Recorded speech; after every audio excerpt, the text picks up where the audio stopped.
Apologies for once again skipping out on doing a vlog last week.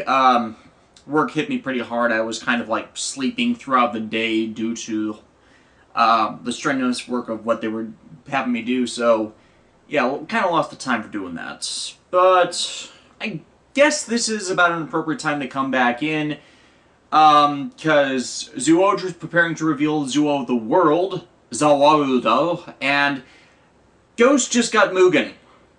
God, Ghst just got Mugen. But Zyuohger this week was actually really good, explaining the role of Mario and what he means to Yamato in their whole familial relationship, in how Mario is someone Yamato deeply looks up to and has kind of built a lot of his,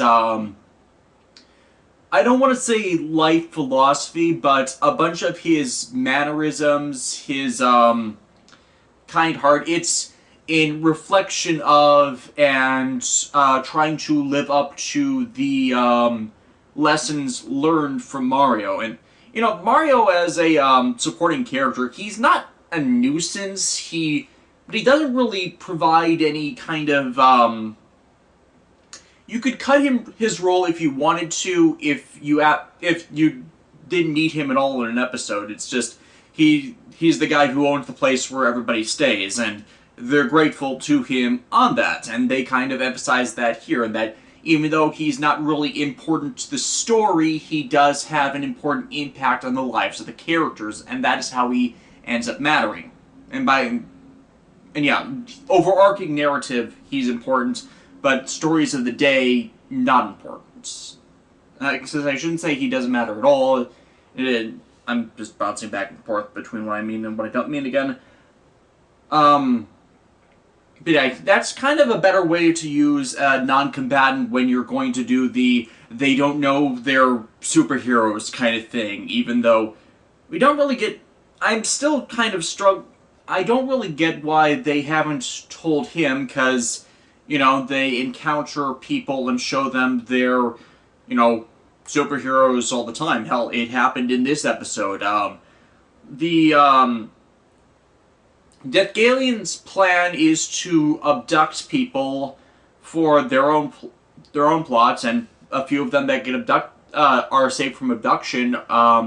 They're talked to by the Zyuohger and trying to get a idea of what's going on, and pretty much who they're abducting are all people dressed in animal costumes.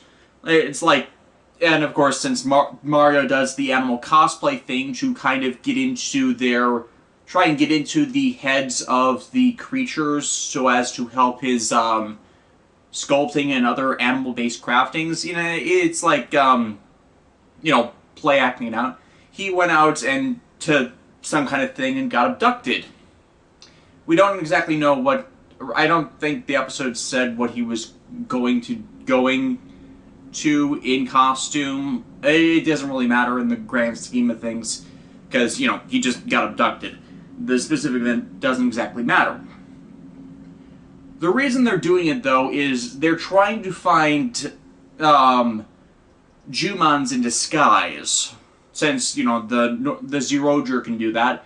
But the reason they can do that is because of the champion's symbols. So, it wouldn't make sense for one of them to have that ability and yet not have one of these devices. And it's been established that there are only 6. We've thus far been thinking that Masato Kusaka, the Birdman, would have been responsible for giving the one he has to whoever becomes Zyuoh the World. That is not the case. Zyuoh the World, as we're being showcased, is actually a creation of Genesis to become a new commended player in his death games as a direct counter and wild card in everything to counter the Zyuohger. So it turns out they're trying to do a mashup of Burai and the origin for Jirogane through Roki and Gao Ranger. They kind of did the same thing for Merrick and... I'm forgetting Roki's counterpart's name. Duke or Zanaku. Why would I forget Zanaku? But yeah, they're trying to parallel how Roki and Zanaku with this in how he originates as a member or creation of the enemy faction, and he will be an actual antagonist. And they've not done this in a while with Six Rangers and how they come in as active antagonists. Sure, we had Star Ninja last year where he was half playing I Will Take Your Life, but pretty much once he showed up, he was inevitably allying with the main ninja to fight everything, so it never really felt ever like he was an active antagonist. Here, he is a brainwashed minion of the villains, and Shurikenger wasn't like that. I think Operate Killer was on a wild card on his own thing for everybody, so he technically is the last one we've had for that. Because Deca Break, main ally, Magi Shine, main ally, Boken Silver, main ally. Rio and Male are extra rangers so don't count. Go on Wings don't count for that. Oh, well, they're Sixth Rangers, but they weren't enemies to start out with. And Shinkenger, Gosei Knight. Gosei Knight's he, again, was not antagonistic. He was just disinterested and standoffish. So, yeah, we've not had this at all in nearly a decade. So, yeah. Over a decade, yeah. So this is a good switch up, especially for an anniversary series, to go back to something that we haven't seen, 12 years since Operate Killer. Wow. Especially since they're doing so many Gal Ranger homages, unintentionally or no, this year. But here was pretty much just trying to find them, so it's the setup to the eventual payoff.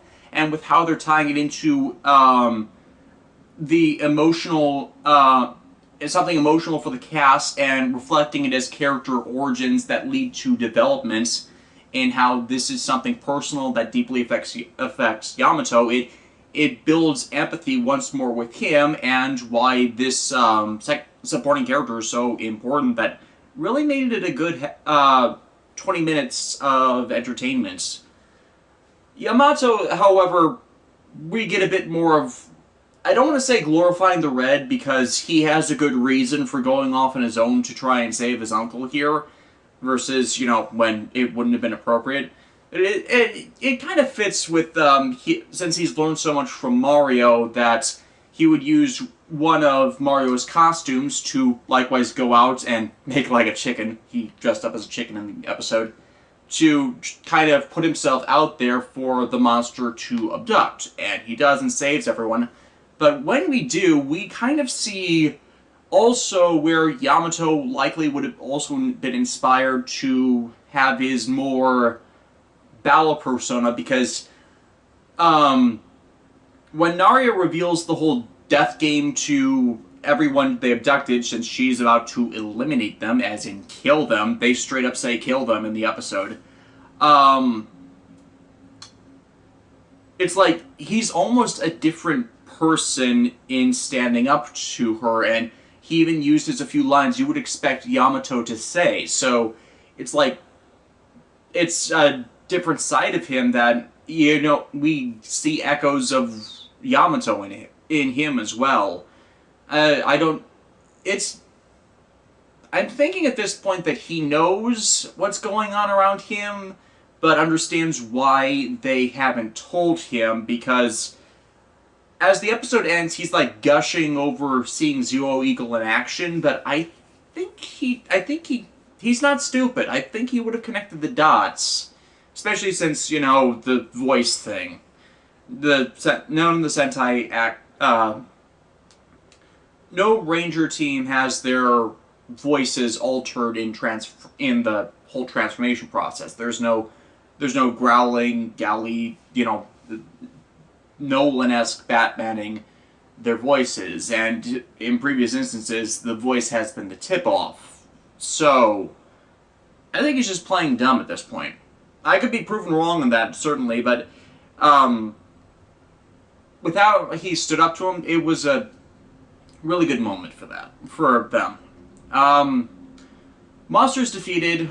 We see first signs of Genesis actually working to amalgamate the powers of the Jumens they have actually succeeded in capturing. They do not explain how they actually captured them, but considering they were scouring the entire world, it's entirely possible that they were just hidden and they found other ones. So, they set it up sufficiently that they could have gotten them off screen with other pursuits in this.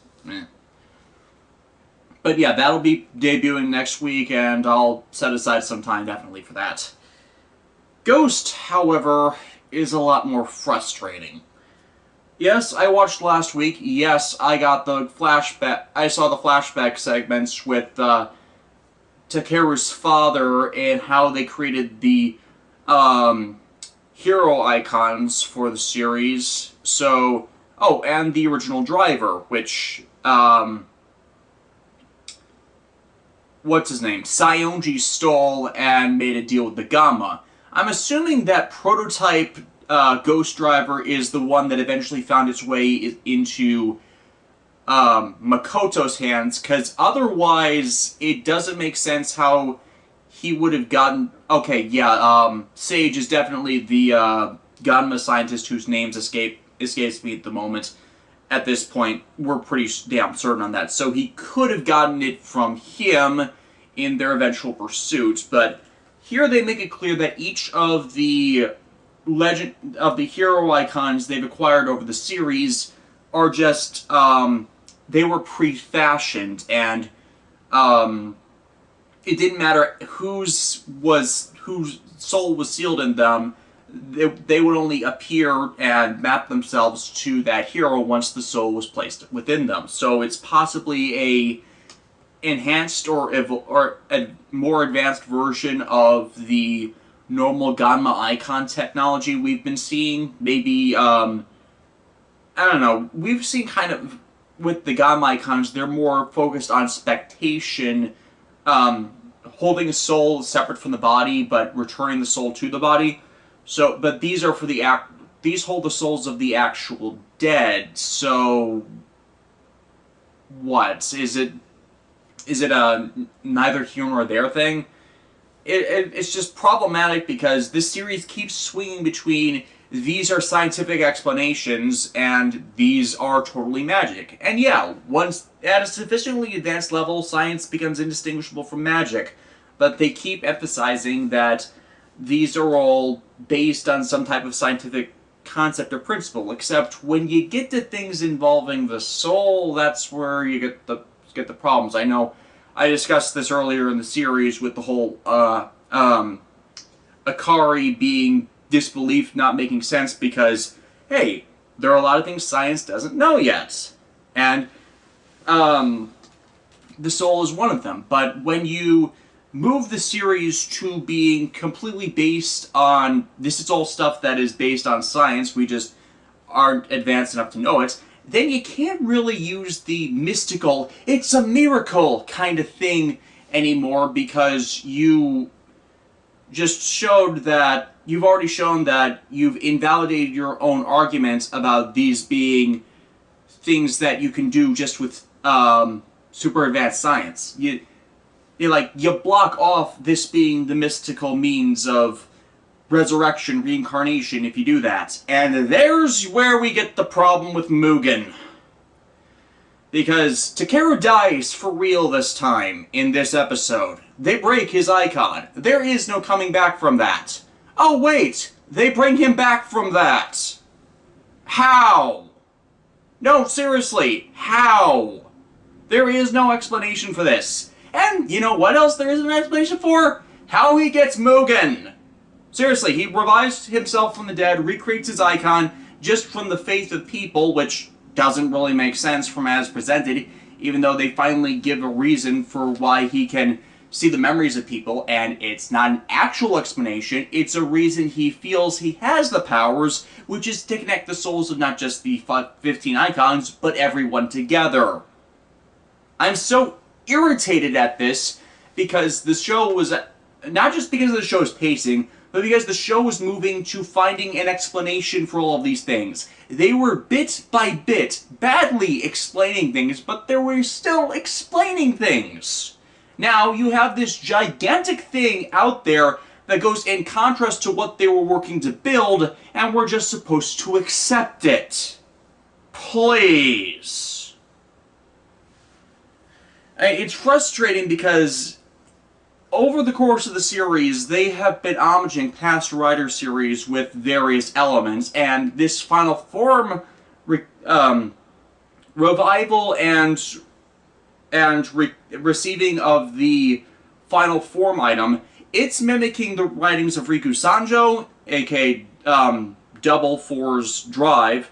Admittedly, Double's a bit iffy on that, but definitely Fours and Drive, with how the protagonist comes back to life from a state of death, and then gets his Final Form upgrade. The Wizard reference in how the upgrade comes out of nowhere. Except, this is the big except here, in Wizard, the explanation for the powers in the show, how the magic worked, how the magic was acquired, it made such a viable creationist aspect, because all of Wizard's dragon forms were based off of drawing out the power of Haruto's inner phantom, the Dragon Phantom, and in manifesting it through a crystal that resonated with its power. And these crystals were created from the Carbuncle Phantom, which means they're magical constructs. Ergo, everything in the show supported that Haruto could eventually gain the power to create his own magic rings, except immediately leading up to that, a phantom attacked his inner world and seemingly destroyed his inner phantom, and thus his ability to use magic. Thing is, they really didn't. They destroyed the source, they destroyed what was representative of his power, but they didn't really destroy his power, it just made it unfeasible to access in the way he had been. So, falling to despair, in almost losing Koyomi in that moment, not being able to help her at all, and it was like a miniature version of the original ritual that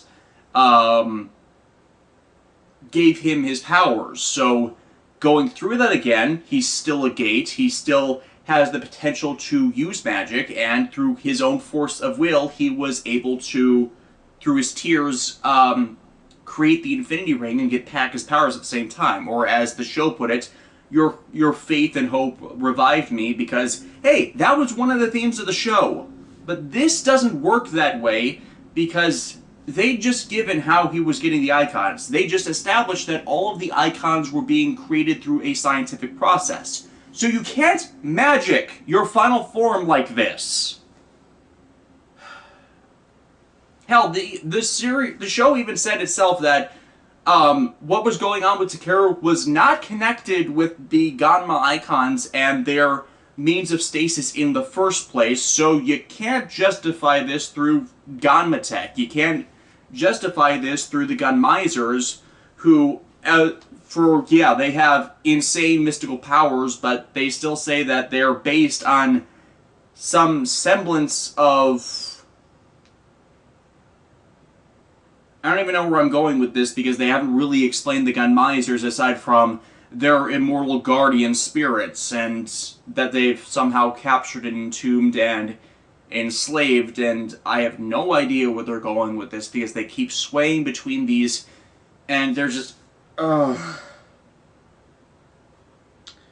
Once again, the pacing for this is really what kills it. And, oh, wow, was the direction bad this time. And I mean really bad this time. And they're... This is a special effects heavy, as in explosions. Lots and lots of badly edited explosions. To the point that I counted at least 6 in the episode. 6 times where whoever was editing this, they choppily shot it all together. Not choppily shot. Choppily cut it all together in ways that you could still see the explosives before they shot them off. Like, they would show the explosion once, change the angle to try and be dynamic, but when they cut it together, it was so that it was a different angle of the same shot they just showed you, but before the explosive went off, so you see the little packages and cartridges that they use for the practical effect ones, not the CGI ones. And yeah, if you slow down the footage, I did this, you could even see where they cut off the explosion effects for when they CGI'd them in. This is like horrifically edited and also horrifically directed because they don't turn down the wide-angle lens. They're like all up in your face and you can actually make out the makeup on the actors and I mean, this is not the first new form reveal episode they've screwed up, and I don't mean the just general icon jacket change forms. I mean the likes of Tokon Boost, Grateful. Fucking Grateful, I still think is Ghost's worst episode. And how nonchalant they were about Deep Spectre and then not explaining its powers. They still haven't explained its powers. And you know what? I am just so frustrated at Ghost's inability to explain their plot points until long after they would have mattered.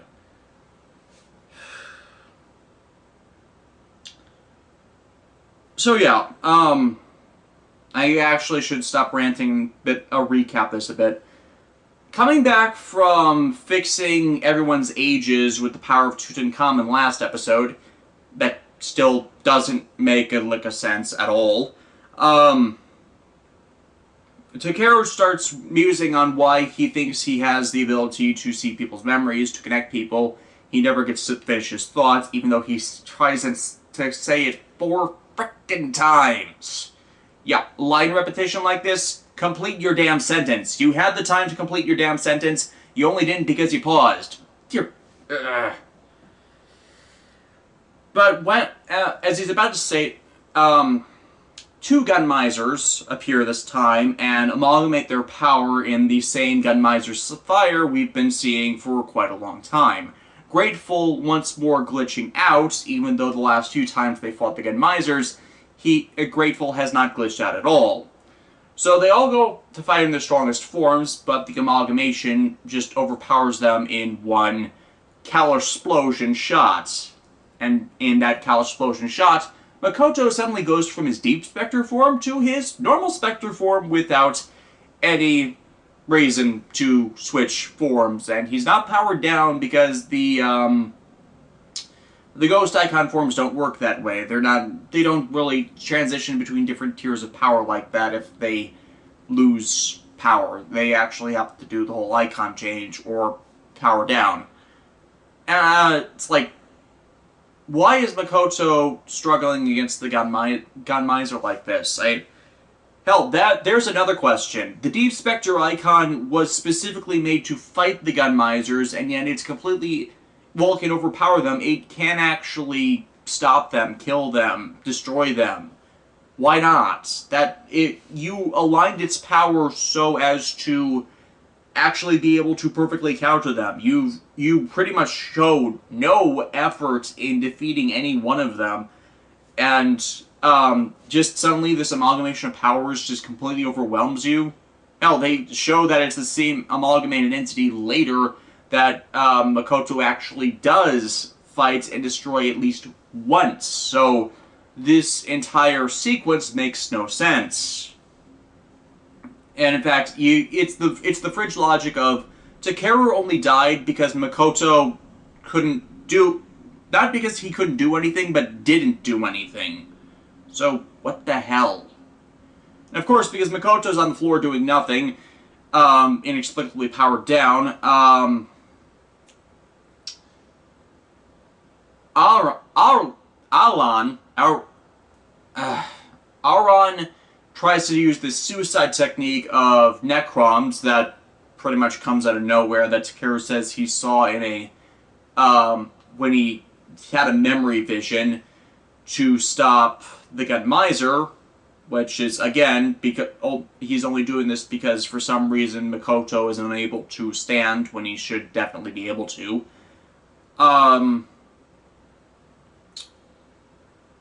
So he does this, and he saves Aaron's life, and this gives the Gunmeister the opening to steal all of the icons from the driver in a way that I think it has some type of vacuum effect. It doesn't make sense as presented, as he's not really stealing the icons from the Grateful Formation, he's stealing the actual ghosts and sucking them out of him. Except that's not how his power is presented to work later in the episode. It's just drawing what's ever physically there, as he does it on Makoto, when it would have made more sense to just draw the Deep Spectre icon from him to leave him completely without power or ability to counter, and they don't do that. Why do they not do that? So yeah, this episode is completely running on idiot plot for me, if you can't tell. So, yeah, Takeru's just left with his Ore icon, and he's shot before he can use it, and it just breaks. Okay. He's dead now, because there's nothing to contain his soul. It goes to the afterlife. Okay. Everyone is resolved to fight, even though, Takeru is permadead. They even discuss a bit that they can't get him back no matter what, as they don't even really know how he lived in the first place, and his body is long gone. Okay? While they're going through their, what their assigned tasks for themselves, they all start breaking down. I don't have much of a problem with this. It's just that I can understand them being in shock. It's just that they're not being portrayed as being in shock at all. It's like, Takeru's dead. What's for breakfast? What the hell? It's annoying because it's that same wide-angle lens staging, so you can kind of all see where they're it's all dull surprise looking at your cue cards acting that's pretty altogether a flat portrayal. But yeah, they eventually start breaking down and realizing it, but then they just suck it up and, okay, yeah, I can see this happening, but I would have expected something else. I mean, we've had a bit more of a period of loss and mourning and, trying to stand back up again to fight, and, that's what's actually helped work all of these. They have, when, they have the fake death thing. They have their period of mourning, they have their period of acceptance, and then they just will move on in honor of that person. And then, of course, the reveal comes that they can get them back and all that, and except they don't do that. They pull the Kuga thing. And I didn't exactly rip into this as, they were half doing it, and not doing it, but they were doing the denial of their death thing that I really critiqued the hell out of in Kuga, as it's like ignoring reality with how there was no... They even lampshade this. There's no way to get him back, and yet they're treating it as if he's not really dead, and... No, it really didn't work for me. Especially since, they're accepting of his death while still denying that he's dead. He's been a dead man throughout the entire series. You really haven't come to terms with this? They had more of a, this was done better in the Tokon Boost episode. It really was. Because, there, Takeru was, coming to terms that he was going to die and, had a last moment with everyone that mattered in his life. So when he was revived out of the blue, it felt like more of a triumph. And hell, there was something of an explanation there with Ryu appearing, which, again, with how they've explained how all the main Ghost icons worked, that doesn't make any sense anymore, unless they had a 17th main icon, or possibly Sage captured his spirit for later use in the show. I don't know, we really need to get details on what the hell Sage's whole endgame is for this, because, yeah, Tokon Boost is another yet the first of the upgrades that doesn't have an explanation for how it exists. A real explanation, of course. So yeah, they prep themselves to try and seal the Gunmiser in an alternate universe than the Ganma world that it keeps going back to. And Akari is doing this by using a piece of plasma she crystallized from the last episode with the Gunmiser that had the ability to warp time. You know, and revert things to how they were when they were much younger, and I don't know how she was going to use this to do anything, because, you know, that energy form would only revert things to when they were younger instead of really doing anything else with it. And yet she used it to open an alternate use one of Necrom's Ganma icon gates, you know, the ones the Ganma world was using to send their forces. They used it to try and send the Gunmiser to an alternate world, and that really doesn't make any sense how they use it, and I feel that had they done this over 2 episodes, they might have been able to flesh out their plan a bit more in a more tell and show kind of way, but as presented it doesn't work, because you don't really know what their entire... Okay, you know what they're aiming to do, but you don't know how they would have done it because they don't give a legitimate explanation. Why are you so bad at explaining yourself, Ghost? But yeah, the plan fails without explanation on the side of why that didn't work, but with the Gunmiser's case, it might have just been overpowered, because that's all they seem to give with those. They're overpowered. Except, you notice more and more that the show's fights are more and more becoming curb stomp. It's like, yeah, there's no effort on one side or the other. There's no real challenge. There's no build-up of the strength so that the enemies are getting used to this high-powered form, or their enemies are becoming stronger so it's not becoming as effective, so it takes their battle experience. No, they're constantly being curb stomps one way or the other. Either you statistically and ability-wise have the power to negate their strength, or you lose.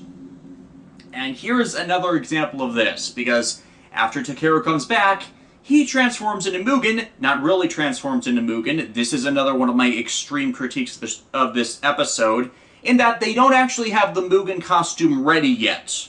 Why do they not have the costume ready yet?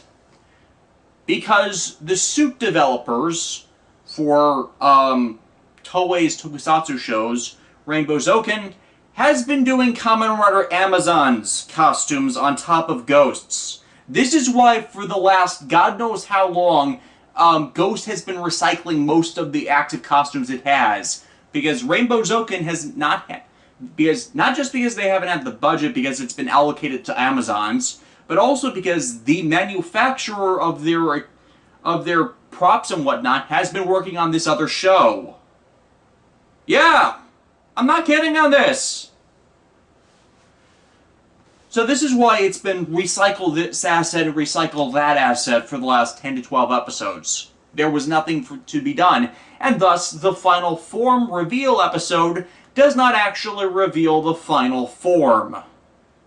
And once again, it's a curb stomp battle because Takeru just transforms into a gold shining silhouette version of Mugen, and he not only destroys the Ganma, but destroys it permanently. He draws the slabs out and just does it in 2 slashes with his new Mugen form that we don't even get to see him transform into. What is even the hell? I mean, I have not seen every episode from every Kamen Rider series at this point. There are a few I've skipped in 4s.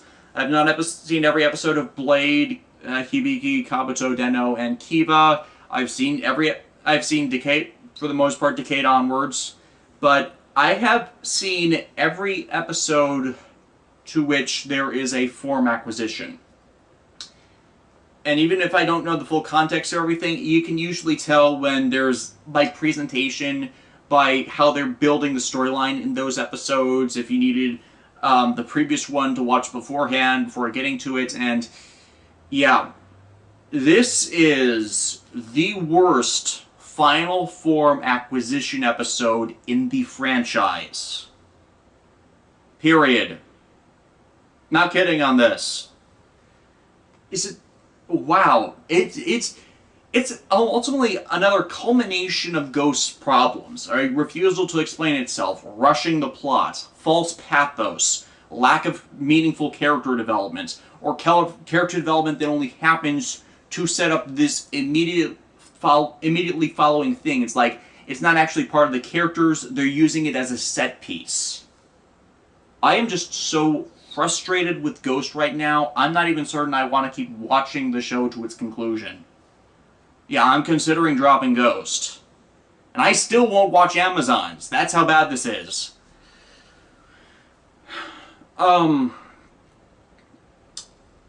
Because of how frustrated I was with Ghst, even though I watched it raw a few days ago, so I knew what was going on coming into this.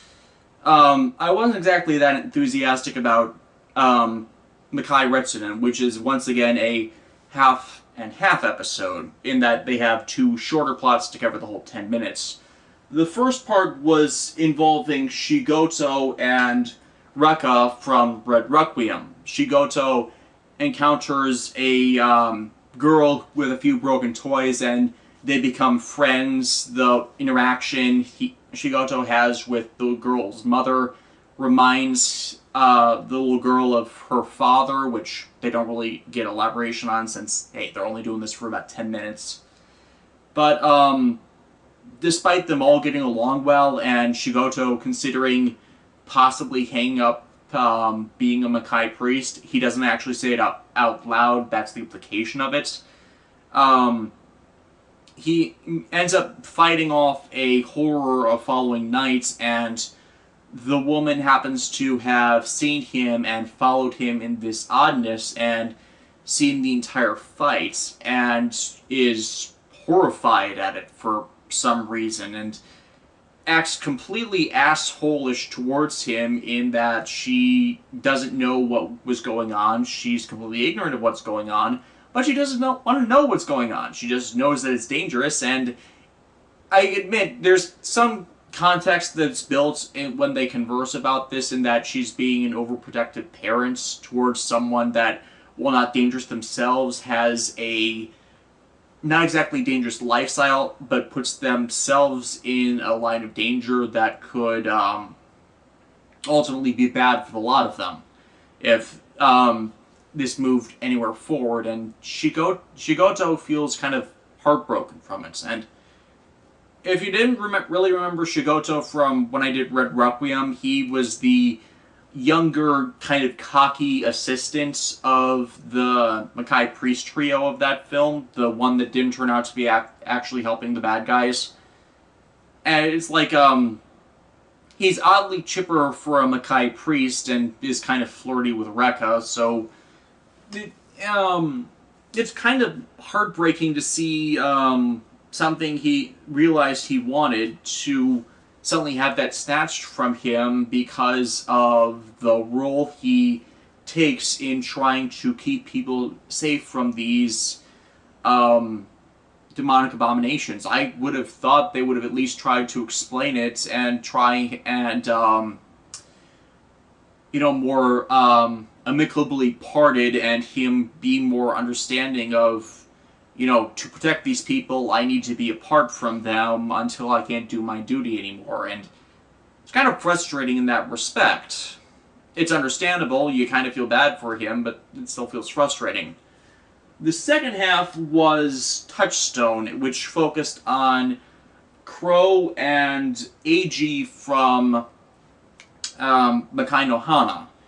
Crow was the secondary Makai Knight. Eiji was the one that was actually facilitating the emergence of Eris from the slab to get his wish to revive his dead daughter. I